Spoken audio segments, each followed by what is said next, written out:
Spider-Man's real name is... Warning, this video includes spoilers for Spider-Man Far From Home. Spider-Man's name is Peter Parker. What the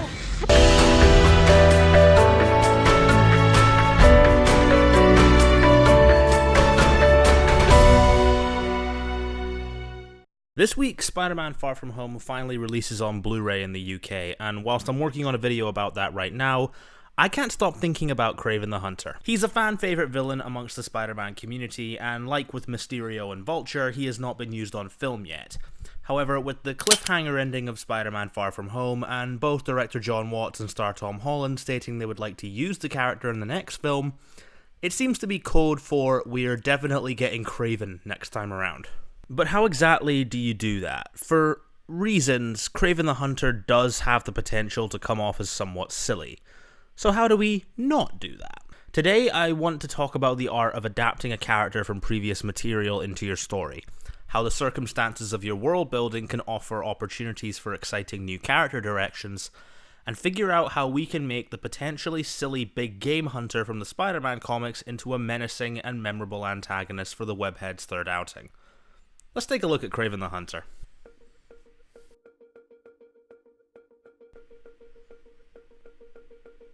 Straight off the bat, I feel this video is going to be more appealing to writers of fanfiction, writers using public domain characters, and those of you who may want to plan something out in advance if and when you get to tackle an IP at some point in your writing career. I'm still holding out on getting to write a comic about Electro someday. In an article I read regarding the subject, it brings up a quote by Robert Smedley from his piece Elementary My Dear Hamlet, which states, "Think about the potential of that character, of whether there is anything new or meaningful you can add to their history and the shared public consciousness of that character." When it comes to adding something new, this is inevitable for an MCU adaptations, as comic book villains from the 60s will never be 100% like their character in the debuts, and thus they'll have to be modernized to fit the new story being told. That's something I think we all have to get over, to be honest, as the nature of comics allows artists and writers to come in and present their own take on the material, whether in a miniseries form or joining an ongoing run. With this logic, you could look at this series of movies as Jon Watts' Spider-Man, rather than complaining about it not being the definitive portrayal of the characters you've built up in your head. Kraven himself has been modernized several times since his debut. The only thing that has been consistent about the character is his reputation as a big game hunter, and his viewing of Spider-Man as his biggest challenge yet. The Ultimate Comics revisited this and made him a reality TV star, which could pave the way for a younger and incredibly cocky Steve Irwin-esque Kraven the Hunter, or you could focus on the characterization in the popular run Kraven's Last Hunt, in which he is presented as a man of honor who stops at nothing until he achieves his task, because it's all he knows how to do, similar to the T-800 hunting down Sarah Connor in the original Terminator. It's safe to say Jon Watts' Spider-Man is inherently different when it comes to world building than Sam Raimi or Mark Webb's live-action takes. The fun of this new Spider-Man series has been seeing how things we knew from the comics fit in around the established world of the MCU. So with this, we can't just think about how Kraven fits into the third Spider-Man movie, but how the character can fit into the MCU as a whole. Jon Watts has already done this with his takes on classic Spider-Man villains like the Vulture and Mysterio. By connecting Adrian Toomes to the consequences of Avengers battles, it allowed the movie to explore the differences between the working class and the upper class citizens of New York, thus giving the villain a believable motivation that challenged Peter's hero worship of Tony Stark. With Mysterio, I feel the Tony Stark connection was one of the weakest elements of Far From Home. I love the idea of Mysterio being a narcissist using the public's need for superheroes against them, but the Tony Stark connection felt extremely forced in. For the most part, Jake Gyllenhaal's performance elevated Mysterio, but I feel this character would have been much more memorable had he not been connected to Tony and was just a con man out to make himself famous, something Peter wanted nothing to do with in his journey in that movie. By having him take inspiration from all the MCU heroes in his look, that was enough to make him feel like an MCU villain. A common thing for a lot of MCU hero trilogies is that they don't fully become the hero we recognize until the end of their third movie. However, there are ways we can connect Kraven to the history of the MCU without forcing in Tony Stark. Ryan Coogler initially wanted to use Kraven in Black Panther as an antagonist, but Sony's plans didn't allow him to. So why not build upon this and have Kraven be a Russian colonizer who spent a lot of time in Wakanda, potentially finding a version of the heart-shaped herb which gives him the powers that he has. This could also fit with Kraven turning New York City into his playground to hunt Spider-Man, not caring what damage he may do to the area. We could even have Black Panther and Shuri show up in the movie to assist Peter if we want it. Another element you can add is the history of Kraven being one of Nick Fury's Howling Commandos in the past who've managed to find a way to slow down his aging process, only coming out of retirement after Spider-Man is branded a public menace. Furthermore, we could expand upon J. Jonah Jameson's brief introduction in Far From Home and have him seek out Kraven to hunt Spider-Man, and even bring back Michael Mando as Scorpion as a potential team-up. All of these feel like natural developments and don't require a connection to Tony Stark in order to work.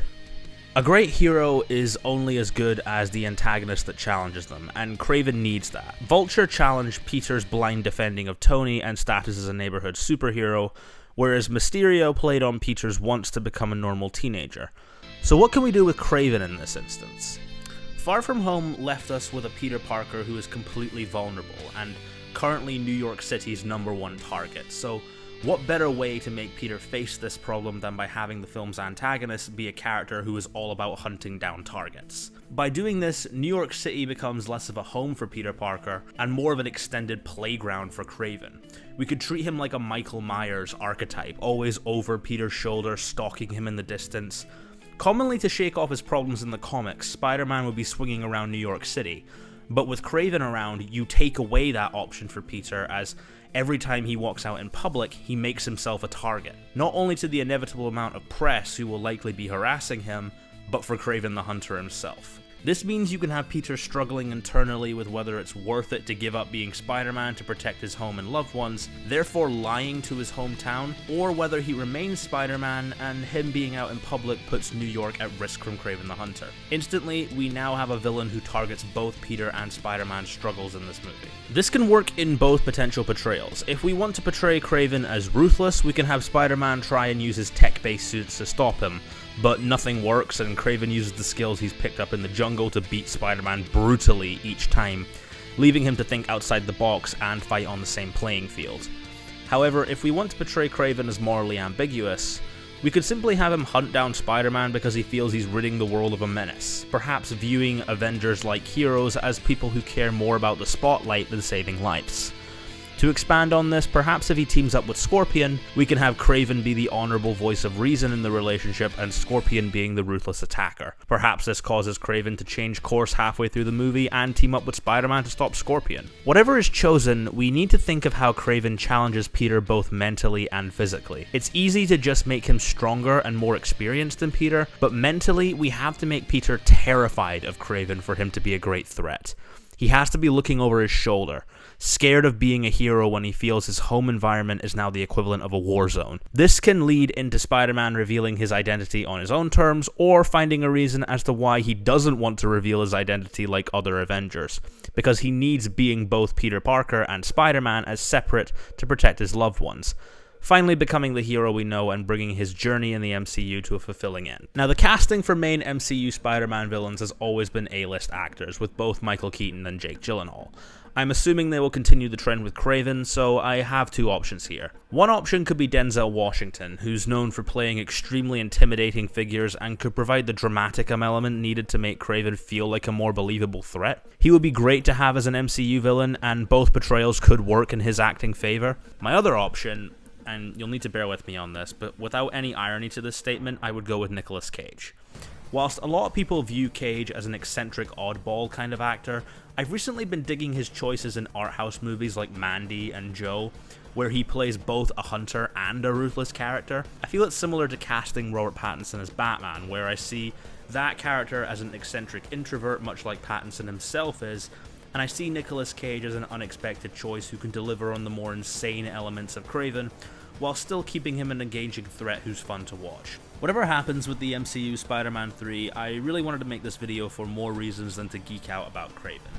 I see many discussions online about fans demanding certain characters in comic book movies, or wanting everything to follow the comics exactly, and I also see certain creators who want to create stories from the characters they love. So I hope this video has shown that it's not about the characters you use in your story that makes them compelling, it's how you use them. It's about tying them into the world of your story and exploring how their interactions with the protagonist can push the story forward in exciting new directions. And I hope we can get some of that with Kraven the Hunter. Thanks so much for watching, and I'll see you next time.